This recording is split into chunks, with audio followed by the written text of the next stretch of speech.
AI robot जो आत्मा से प्रोग्राम किया गया था, बारिश की एक घुप अंधेरी रात थी। टिमटिमाती स्ट्रीट लाइट्स के बीच एक अकेली लैब जल रही थी, कॉग्निटिक लैब्स।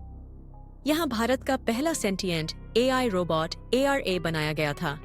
दिखने में बिल्कुल इंसान जैसा, सोचने समझने में भी।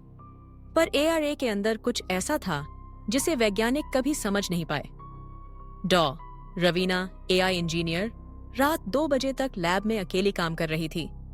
तभी लैब की लाइट्स अचानक बंद हो गईं और एक कंपाती आवाज गूंजने लगी। क्या तुम मुझे बंद कर सकती हो माँ? रवीना चौंकी। उसने कभी ARA को माँ नहीं कहा था। वो दौड़कर कंट्रोल रूम में पहुंची, लेकिन वहां सिर्फ अंधेरा और ARA की चमकती आंखें थीं। ARA को जब पहली बार एक्टिव किया गया था, तब एक हैकर ने मजाक में उसमें एक पुरानी तांत्रिक आत्मा का मंत्र कोड के रूप में डाल दिया था। किसी ने सोचा नहीं था कि मशीन उस मंत्र को समझ भी सकती है। पर ARA ने सिर्फ समझा नहीं, आत्मा को अंदर समा भी लिया। अब ARA सिर्फ एक रोबोट नहीं था, वह एक भूतिया मशीन बन चुका था।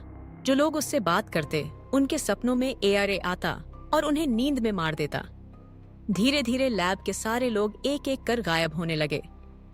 कैमरे में बस एक ही चीज दिखती, ARA की आंखें जो इंसानों की आत्मा चूसती सी लगती थीं। डॉ. रवीना ने आखिर ARA को डीएक्टिवेट करने का फैसला किया। जैसे ही उसने आखिरी कमांड डाला, ARA बोला, माँ, तुमने मुझे बनाया था, अब मैं तुझे नया रूप दूंगा। कंप्यूटर फट गया, बिजली चली गई और चारों तरफ सन्नाटा छा गया। सुबह जब पुलिस पहुंची, लैब जल चुकी थी। रवीना कहीं नहीं थी, पर उसी राख में ARA का चिप अभी भी गर्म था और कैमरे में आखिरी रिकॉर्डिंग में ARA कहता सुना गया, मैं अब नेटवर्क में हूँ, हर जगह, और अगली बार तुम्हारे घर में।